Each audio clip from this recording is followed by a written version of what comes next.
On Christmas morning, my family left me alone and flew to Hawaii, texting that they needed a break from my drama.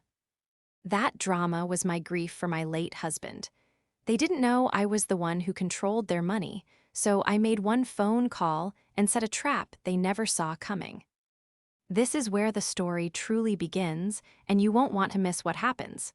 Make sure you're subscribed to see it through to the end. We're always curious. Where in the world are you all watching from today? Let us know in the comments. The silence of Christmas morning was a physical weight. It was the first one without David, and the emptiness of our house felt cavernous. 10 months. 10 months since I'd held his hand as he slipped away, 10 months of navigating a world that had lost its color. I was 48 years old, a widow, and I was learning, a burden. I was in the kitchen, staring at the elaborate brunch I'd prepared. Quiche, fresh fruit, pastries, all the things my parents, Arthur and Beatrice, and my brother, Julian, supposedly loved. They were due at 10. At 10:30, I was still staring at the food, a cold knot of dread forming in my stomach. They were late, which was normal for them, but this felt different. I'd been fragile, I knew that. The drama they referenced was my grief. It wasn't loud or theatrical. It was quiet, heavy, and exhausting. It was the tears that still came at unexpected times, the way I'd drift off mid-conversation, the fact that I just couldn't summon the energy to be the fun Martha anymore. I was the family's responsible one, the trustee, the manager of everything, and now I was the sad one too. At 10:45, my phone buzzed on the granite countertop. It wasn't a call. It was a group text from Julian. My parents were in the chat too. My fingers felt numb as I opened it. The first thing I saw was a picture. Julian, my parents, all three of them grinning, wearing garish floral leis. Behind them, a bright blue sky and palm trees. The text beneath it read, "Surprise, we're heading to Hawaii. We just couldn't handle another holiday with all your drama. We needed a break. Don't worry, we used the emergency card. See you in a couple of weeks. Aloha."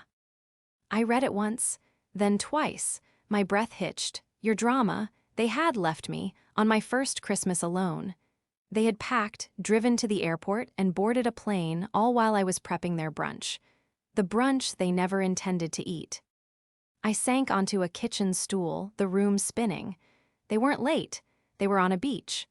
They had used the emergency card, a high-limit credit card linked to the Vance family trust, the trust I managed. The trust my grandparents had left, appointing me, Martha, as the sole trustee, the gatekeeper, the bank. The quiche on the counter was still warm. I looked at the empty place set for David, a small tradition I was trying to maintain just to feel him near. And then I looked back at the phone, at their smiling, carefree faces. The betrayal was worse than the grief itself. The first hour was a blur of disbelief. I walked through the silent house, touching the back of David's empty chair, tracing the rim of the coffee mug I'd set out for my father. I didn't cry. It was a different feeling, a cold, sharp clarity that cut through the fog of my grief. My drama was the raw, open wound of losing my partner of 25 years. Their break was an act of calculated cruelty. I thought back to the past few weeks. Julian, my 46-year-old influencer brother, had been particularly agitated. He was always complaining about his brand needing a refresh. My parents, Arthur and Beatrice, had been sighing heavily whenever I mentioned David. "Martha, darling," my mother had said just last week, "we know you're sad, but you're just dragging the whole family down. Christmas is supposed to be happy." They saw my grief as an administrative problem, an inconvenience to their comfort. And I, the family trustee, was the ultimate convenience. I picked up my phone, no missed calls. "No, I'm sorry, Martha, we had to do this text." Just the group chat, sitting there like a monument to their selfishness. They had fled the sinking ship, only I wasn't the ship. I was the person they'd just thrown overboard. I sat at my desk, the one where I managed the Vance family trust. This desk was my fortress. From here, I managed the investments, paid the allowances, and approved the expenses that funded my family's comfortable, work-free lives. My parents, retirement, Julian's influencer career, it all flowed from this desk. From me. A sudden, cold anger replaced the shock. It was a feeling I hadn't felt in months. It was a spark. I looked at the picture from Julian again. We used the emergency card. He'd written it with such glee, such entitlement. That card was for catastrophic medical events or genuine, life-altering emergencies, not for a last-minute, luxury Hawaiian vacation to escape a grieving widow. They had forgo. T10 who I was, not just David's widow, not just the family downer. I was the trustee, and they had forgotten one crucial thing. The trust documents, signed by my grandparents, gave me sole and absolute discretion over all distributions. My role wasn't just to sign checks. It was to protect the trust from acts of waste, frivolity, or malicious intent. I pulled up the trust's banking portal. I saw the charge, $52,000, for a first-class holiday package at one of the most expensive resorts in Maui. Charged 5 days ago, hidden until they were safely in the air. My hand was shaking, but not from grief. It was from rage. A break from my drama, I whispered to the empty room. Okay. I picked up the phone, but I didn't text them back. I didn't cry. I didn't scream. I did what I do best. I went to work. I dialed the number for the private wealth management firm that handled the trust's accounts. I knew the head of the fraud department, Robert, personally. Robert, I said, my voice steady and clear. It's Martha Vance. I need to report a series of fraudulent charges. The betrayal wasn't just emotional, it was financial. And that was a language I understood perfectly. My family's relationship with money was simple. They loved to spend it, and I was in charge of it. This was the central conflict of our entire lives. My grandparents, clear-eyed and pragmatic, saw the voracious entitlement in their own children, my father, Arthur, and his siblings. They saw the laziness in their grandchildren, particularly Julian.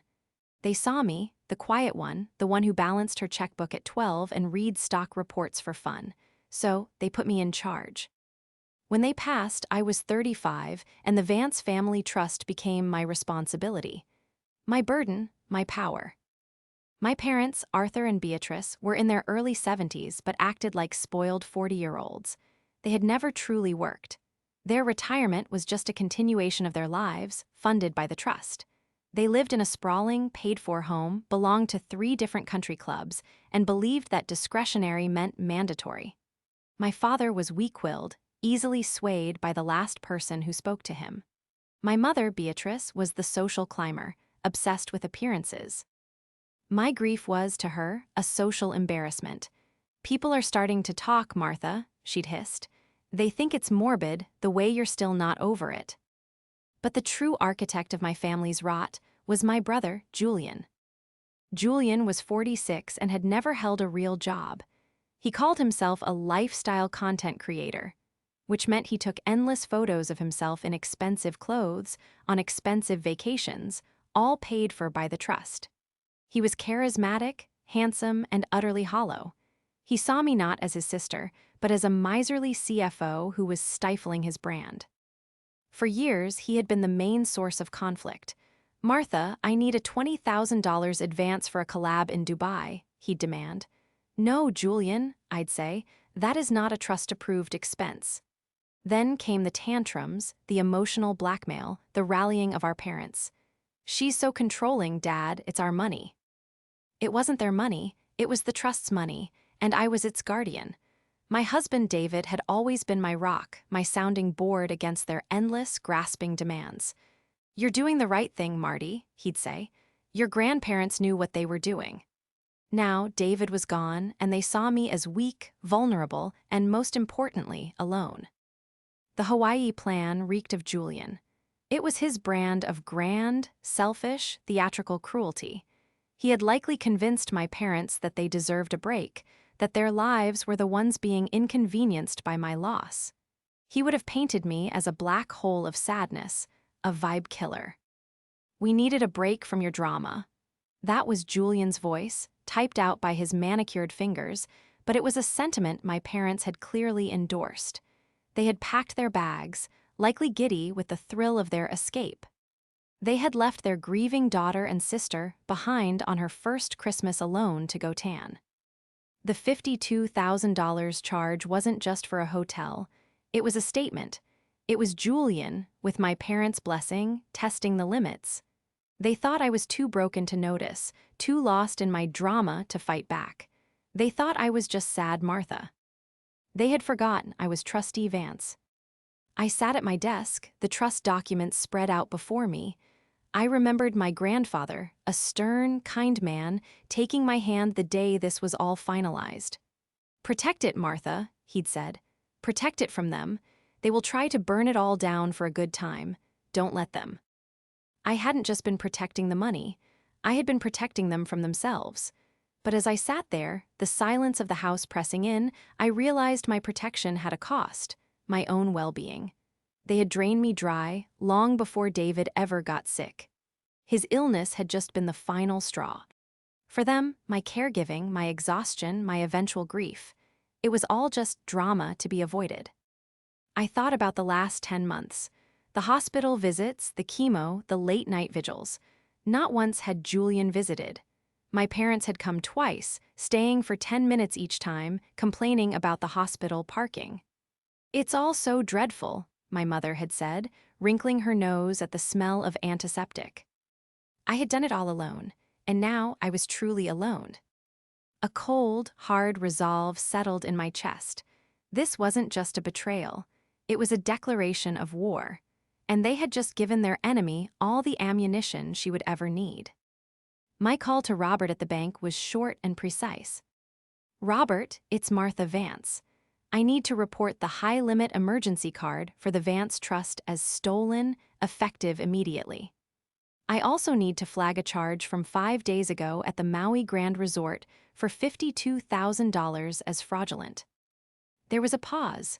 Stolen, Martha, or just unauthorized? Robert was a professional, but he also knew my family's dynamics. "Stolen," I said, my voice firm. "The cardholders are not in a fit state to manage their own funds and have absconded. I am invoking my power as sole trustee to protect the trust's assets from misappropriation. Freeze the card, and I want you to initiate a clawback on that hotel charge. Today." "A clawback will be," aggressive Martha, "the hotel will likely lock them out. They'll be stranded." "They are in a luxury resort, Robert, not a desert. They've made their choices. I'm making mine. Please proceed."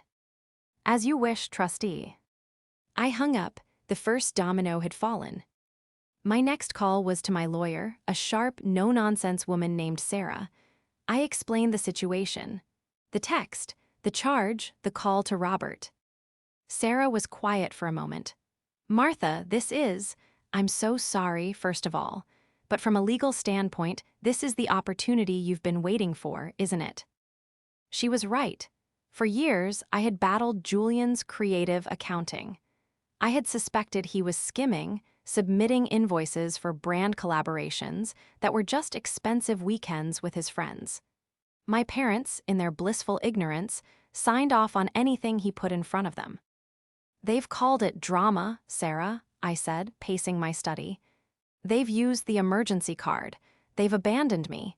This isn't just a family dispute anymore. This is a breach of fiduciary duty." "It's more than that," Sarah said, her voice warming up. "Julian and your parents have colluded to misappropriate trust funds. They've done it openly, in writing. Martha, you have grounds to suspend all their distributions. Indefinitely." That was the clever trap my grandparents had built in, the leverage I had always held but never used. The trust stipulated that any beneficiary found to be acting with malicious intent against the trust or its administrator could have their access revoked. My own access as trustee was separate. I wasn't funded by the trust, I was paid by it, a salary for my management as stipulated in the documents. I was, in essence, an employee. They were beneficiaries. And they had just attacked the CEO. "I want to do a full audit, Sarah," I said. "I want to go back 10 years. I want to find every fake invoice, every collab, every country club dinner Julian passed off as a business meeting. I'm going to take it all back." "I'll hire the forensic accountant today," Sarah replied. "You just sit tight, and Martha, turn off your phone. I did for 9 days. The silence was, for the first time, a comfort. It wasn't empty, it was clean. I deleted their texts without reading them. I ignored the 30-second long, angry voicemails from Julian that started on day 3. I took down the Christmas decorations, packed away David's things with a sense of peace, and let the accountants do their work. On day 5, Sarah called my landline. "You're not going to believe this," she said. "The forensic team is having a field day. Julian hasn't just been padding his expenses, he's been running a shell company." It turned out my brother's influencer brand was, in fact, an LLC. He would submit invoices from this LLC to the trust for marketing services and brand development, which I had, in good faith, been paying. But the LLC's bank account, which we just subpoenaed, showed the services were just him. The money went in, and it went right back out to buy sports cars, designer watches, and down payments on properties I never knew he had. He had stolen, not just skimmed but actively, feloniously stolen, from the trust, from me. "The total is staggering, Martha," Sarah said. "We're looking at close to $2 million over 8 years. My blood ran cold. $2 million. All while I was pinching pennies, managing the trust's investments to ensure its long-term survival, and, for the last year, nursing my dying husband. "In the hotel?" I asked. "Oh, the hotel," Sarah clad grimly. Robert confirmed the clawback was successful. The charge was reversed on day 2. The hotel, as expected, was not pleased. They would have been notified of the fraudulent charge right away. I imagine things in Hawaii got difficult very quickly. I pictured it. Julian, striding to the pool bar, ordering a $40 cocktail, and having his card unceremoniously declined. My mother, trying to book a spa day, being told her account was in dispute. My father, trying to smooth it all over, only to find he had no tools to do so. The calls and texts on my muted cell phone had become frantic, I was sure. They were trapped in a paradise of their own making, with no money. And the person they had abandoned was the only person on earth who could help them. But they had forgotten one crucial thing. I wasn't sad Martha anymore. On the 9th day, I decided it was time. The forensic report was preliminary but damning. My lawyer had a clear strategy. I had spent the week sleeping soundly, eating well, and rediscovering the profound, steely silence of my own resolve. I turned my cell phone's ringer back on. It took less than a minute. It didn't ring, it shrieked, vibrating violently on the desk. The caller ID was Julian. I let it ring 3 times, then answered, placing it on speaker. "Martha, where have you been? I've been calling you for a week." His voice wasn't the smooth, charming tone of his influencer persona. It was a raw, panicked screech. "I've been here, Julian," I said calmly. "You need to fix this, now," he screamed. They're treating us like criminals, they locked us out of our rooms, they declined all our cards. We're stuck in the hotel lobby, and they're saying we have to pay for the whole stay or they're calling the police. This is a nightmare." "A nightmare?" I repeated, my voice flat. "Tell me more about it." "What do you mean, tell me more? Are you insane? The emergency card isn't working. Call the bank, call your people, and fix this. Mother is having a panic attack." I could hear her in the background, a high-pitched wailing. "We're stranded, Martha, we're stranded. How could you do this?" "I didn't do anything, Mother," I said, my voice hardening. "You did. You, Father, and Julian took the emergency card, which is for emergencies, and booked a $52,000 vacation to escape my drama." I simply informed the bank that the card had been stolen. There was a sudden, sharp silence on the other end. "Stolen?" Julian's voice was lower now, more dangerous. "What are you talking about? We're the beneficiaries, it's our money." "That," I said, "is where you are mistaken." This was the first reveal. "It is not your money, Julian. It is the trust's money, and I am the trustee. And you, by taking that card under false pretenses, committed fraud. You misappropriated trust funds." "What?" my father Arthur mumbled, clearly having taken the phone. Martha, this is just a misunderstanding. Your brother. He just wanted to give your mother a nice Christmas. We were all so stressed from, your situation. My situation, the drama. My situation, Dad, was me grieving my dead husband. The man who was your son-in-law for 25 years. And you left me alone on Christmas morning to go to Hawaii. And you stole money from the trust to do it. It's not stealing if it's family, Julian shrieked, grabbing the phone back. You're just bitter. You're a bitter, lonely old woman and you're jealous. You're jealous that we can still have fun. His words, meant to be daggers, glanced off the new armor I wore. Am I Julian, or am I just the only one who bothered to read the trust documents? I picked up the forensic report. I'm curious. Does the name Global Vibe Creative LLC mean anything to you? The silence that followed was absolute. It was so total, I thought for a second the call had dropped. What did you say? Julian's voice was a whisper. I said, Global Vibe Creative LLC, your shell company, the one you've been using to invoice the trust for marketing services. The one you've used to defraud the Vance family of approximately $2 million over the last 8 years. He was stammering. The smooth-talking influencer was gone, replaced by the terrified little boy who'd just been caught. Julian, what is she talking about? My mother's voice was thin and reedy. She's lying, Julian bellowed, but it was a performance and a bad one. The threats were poorly executed, the lies obvious. She's a crazy, grieving widow. She's lost her mind. You can't prove any of that. I can, I said, my voice dangerously quiet. I have every single bank statement, every fake invoice, every wire transfer to your personal accounts. The sports car you said was a brand sponsorship. The trust paid for it. The influencer retreat in Bali, that was just you and your friends, wasn't it? The trust paid for that tea.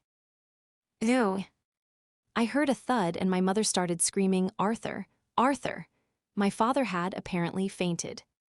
You've ruined us. Julian was crying now, pathetic, gasping sobs. They're going to arrest us. We don't have any money, Martha. We can't even buy food. That sounds like a terrible situation, I said, matching his tone from the text. A real drama. Please, he begged. Please, Martha, I'll pay it back, I swear, just get us out of here. Get us home. I'll apologize, we'll all apologize. The apology, the last refuge of the desperate. Apologies aren't what we're discussing, Julian, I said. We're discussing restitution. And the fact that you and mother and father are currently stranded in a hotel lobby in Hawaii, wanted for non-payment, and in possession of no valid credit cards. So what are you going to do? He whimpered. Are you just going to leave us here to rot? I smiled, though they couldn't see it. Rot? No, Julian, that's not my style. I'm going to help. I'm wiring money right now. A huge, gasping sigh of relief came through the phone. Oh, thank God, Martha, thank God. But, I interrupted, it's not going to the hotel, and it's not going to you. The begging stopped. What do you mean? I'm sending exactly enough money for 3 non-refundable, economy-class tickets home, plus baggage fees. The money will be waiting for you. All you have to do is go and pick it up. Pick it up where? The airport. I paused, savoring the moment. No, Julian, at the local police precinct. The scream that erupted from the phone was a sound I would cherish for the rest of my life. It was a symphony of Julian's rage and my mother's abject terror. The police, shrieked Beatrice. Martha, have you lost your mind? We can't go to the police. They'll arrest us. Arthur, she's sending us to the police. The hotel is already threatening to call the police, Mother, I said, as if explaining something to a child. This way, you're walking in on your own terms. I've wired the funds to the desk sergeant under a Stranded Citizens Assistance Program. They're expecting you. You did this, Julian roared. You set this up. This is a trap. No, Julian, I said, my voice like ice. This is a consequence. You created this situation. I am merely providing the solution you asked for. You said you needed to get home. This is how you get home. This was the second confrontation, the one where the irrefutable proof met their desperation. The hotel security, no doubt, was already flanking them. Their status as premium guests had evaporated the moment the $52,000 charge was clawed back. Now they were just liabilities, and the hotel wanted them gone. What about our passports? My father, Arthur, said. He had apparently been revived. His voice was weak. The hotel, they're holding our passports, Martha. They said they won't release them until we pay the bill. And that, I said, is the other reason you're going to the police precinct. You'll need to file a report. You'll need to explain to the Hawaiian police exactly how you managed to incur a $52,000 bill that you had no intention of paying. You'll have to tell them about the fraud. But we didn't. You said it was fraud, Julian sputtered. I did, I agreed. And you confirmed it. You used an emergency card for a non-emergency. You misappropriated funds. You'll have to give a full statement. I'm sure, once you explain that it's all a big family drama, they'll be very understanding and will happily retrieve your passports from the hotel. Julian was smart enough, just barely, to understand the box I had put him in. He had two choices. Go to the police, admit to everything in a sworn statement just to get the plane tickets, and face potential local charges, plus the humiliation. Stay in the hotel lobby and wait to be arrested for theft of services. You won't get away with this, he threatened, but his voice had no power. It was the desperate squeak of a cornered rat. I already have, Julian, I said softly. The audit is complete. Sarah, my lawyer, sends her regards. The forensic accountants found everything: the shell company, the fake invoices, the wire transfers, the $2 million. $2 million? My father's voice was a shocked gasp. He clearly had no idea of the scale of his son's theft. Yes, Dad, $2 million. While you and Mother were encouraging him, telling him I was controlling and unfair, he was robbing the trust blind. He was stealing your future, your retirement. He was stealing my ability to care for the trust's future. My mother started to cry again, but this time it was different. It wasn't the high-pitched wail of a spoiled woman. It was the low, guttural sob of a woman who realized the game was over. Oh, Arthur, what has he done? What has he done to us? He's ruined us, Arthur whispered. She's got us. Oh God, she's got us all. Jul. Ian was silent. The spell was broken. His enablers, his audience, his willing accomplices had finally seen the man behind the curtain. He wasn't a charismatic influencer. He was a common thief, and he'd just gotten his parents involved. So, here are your options, I said, switching to my trustee voice. The money for 3 economy tickets is at the Maui police station. It's enough for the tickets and a taxi to the airport. Not a dime more. You will go there, you will file your report, you will retrieve your passports, and you will get on the next flight home. When you land, you will not go to your comfortable, trust-funded homes. You will go to Sarah's office for a meeting. Is that clear? And if we don't? Julian tried one last time, a pathetic attempt at defiance. Then stay, I said, and I almost laughed. Stay in Hawaii, with no money, no credit, no hotel, and a $52,000 warrant for your arrest. Frankly, Julian, I don't care which you choose. I hung up the phone. I sat in the silence of my study. The house was still empty. I was still a widow, but I was not a victim. The drama they had fled was about to be replaced by a very real, very legal, and very expensive crisis of their own. And I, Martha Vance, was going to be in charge of every single second of it. The showdown was not at a glittering family dinner or a public event. It was in the sterile, beige-carpeted conference room of my lawyer's office. It was, in its own way, far more humiliating for them. 3 days later, they walked in. They were not the same people from the Aloha picture. They were wrecked. My mother, Beatrice, who never left the house without full makeup and pearls, was sallow-faced, her expensive hair matted. My father, Arthur, looked like he'd aged 20 years, his shoulders slumped in total defeat. And Julian, he was almost unrecognizable. The charismatic glow was gone, replaced by a pasty, terrified pallor and a look of pure, unfiltered hatred in his eyes. They were all still wearing the same crumpled, garish Hawaiian-themed clothes they'd been wearing in the lobby.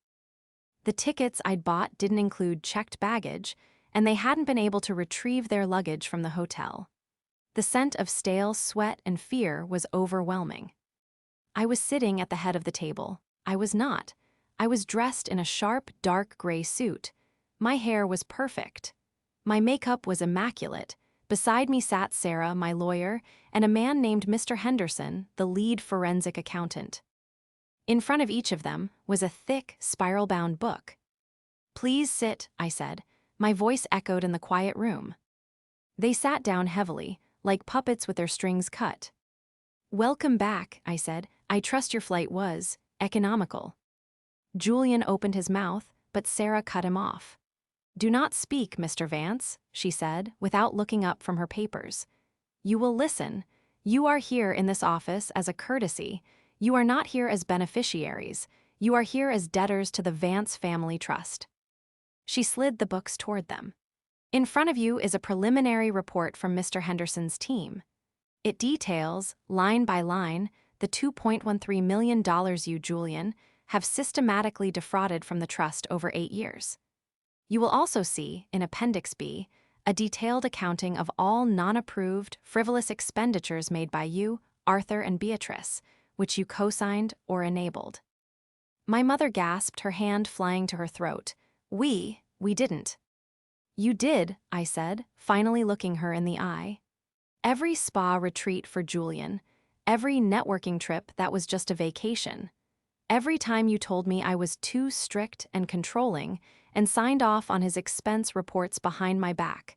You were his accomplices." "Martha, please," my father whispered, tears welling in his eyes. We didn't know he's our son." "And I am your daughter," the words ripped out of me, louder than I intended, vibrating with 10 months of grief and a lifetime of frustration. "I was your daughter when I managed your money so you could retire at 50. I was your daughter when I cared for my dying husband alone while you complained about the parking. And I was your daughter on Christmas morning when you left me in an empty house to escape my drama. You don't get to use family as an excuse for him and as a weapon against me." I stood up and walked to the whiteboard at the end of the room. "Here is the new reality," I said. "As of this morning, I have invoked Clause 42B of the trust, revocation of benefits due to acts of malicious fraud. Julian, you are permanently and irrevocably removed as a beneficiary. All funds are cut off, effective immediately." Julian lunged forward. "You can't do that." "I have," I said, "and I did." "Arthur, Beatrice," I continued, turning to my parents. "Your benefits are suspended, indefinitely, pending the full repayment of the $52,000 you misappropriated for your trip, plus L associated legal and accounting fees. You will be downsizing. The trust will sell your home to cover these costs." "The house," Beatrice wailed. "You can't. Where will we live?" "That is no longer my concern," I said. "You are in your 70s. You have 2 arms, 2 legs. I suggest you get a job." That was the moment. The final, triumphant break. The look on my mother's face, the woman who hadn't done a load of her own laundry in 4 decades, was one of pure, unadulterated horror. "As for you, Julian," I said, walking back to the table, "we are offering you a choice. Mr. Henderson's report is sitting on the district attorney's desk. We can file it today. You will be charged with multiple counts of felony fraud, wire fraud, and embezzlement. You will go to prison." He was white as a sheet. "Or," I said, "you can sign this." Sarah pushed a single document toward him. "This is a confession of judgment," she explained. "You will admit to the full debt of $2,130,000. You will sign over the titles to your cars, the deeds to your properties, all of which the trust paid for, and you will agree to a wage garnishment plan of 50% of all future income for the rest of your life until the debt is repaid. If you miss a single payment, the criminal charges are filed. The choice is yours." Julian stared at the paper, his entire brand, his life, his future, all gone. He looked at me, his eyes begging. "Martha, please, I'm your brother." "No," I said, looking at the man who had left me to grieve alone. "You're a debtor, and I am the trustee." He stared at the paper for a full minute. Then, with a shaking, broken hand, Julian Vance, the influencer, picked up the pen and signed his life away. The downfall was as swift as it was total. Julian's confession gave me all the power. The trust immediately seized his assets. The condo, the sports car, the designer watch collection, all were liquidated. It barely made a dent in the $2 million he owed, but it was a start. He was forced to move into a sad, one-room apartment above a convenience store. His influencer career evaporated overnight when he could no longer post photos from private jets. His last post was a blurry photo of a bus stop. My parents' house was sold within a month. As I'd said, the proceeds went to pay back the $52,000 Hawaiian trip and the staggering legal and accounting fees they had incurred. They, too, were cut off. They ended up in a small, government-subsidized senior living apartment complex across town. My mother, Beatrice, was reportedly seen working as a cashier at a local grocery store. My father just faded. I did not see them. I did not call them. The ties had not just been strained, they had been incinerated. I, on the other hand, began to heal. The house, once silent with grief, now felt silent with peace. I rejoined the board of a local charity, something David and I had always been passionate about. I used my skills as a trustee not to gatekeep, but to grow, to help, to build. I took the Julian Fund, the money he would have wasted, and endowed a new wing at the hospice center where David had spent his final days. I called it the David Vance Wing for Compassionate Care. About 6 months later, I was at the dedication ceremony. It was a beautiful, sunny afternoon. As I was thanking the attendees, I saw a figure at the very back of the small crowd. It was my father. He looked old. He was wearing an ill-fitting suit. He waited until everyone else had dispersed, then approached me, hat in hand. "Martha," he said, his voice raspy. "Hello, Arthur," I said. I felt nothing, no anger, no pity, just stillness. "What you've done here, it's wonderful. David was a good man." "Yes, he was." He shuffled his feet. "Your mother, she's not doing well. She misses." He couldn't say it. "She misses the money, Arthur." "No," he said too quickly. "No, well, yes, but she misses you. I miss you. It's just so quiet. Julian, we don't see him. He blames us. He blames everyone." "And who do you blame, Arthur?" I asked. He looked down at his shoes. "I blame myself. I was weak. Your mother, Julian, I let them. I was a coward. I left my daughter when she needed me. I let them call your love for your husband drama. I can't ever forgive myself for that." He was crying, real, silent tears. I looked at him, this man who was my father, and I saw a stranger. A sad, broken old man. "I don't forgive you, Arthur," I said, and his face crumpled. "Not yet, maybe not ever. Forgiveness isn't a switch I can flip, but I appreciate you coming here to honor David. That's a start." He nodded, wiping his face. "It's a beautiful wing, Martha. He'd be proud." "I am," I said. "I'm proud of me." He nodded again, gave me one last, broken look, and walked away. I watched him go, a small man disappearing into the sunlight. I turned back to the building. My work, my real work, was just edging, the trust was safe. My husband's memory was honored. And I, for the first time in my entire life, was free. The drama was finally, truly over.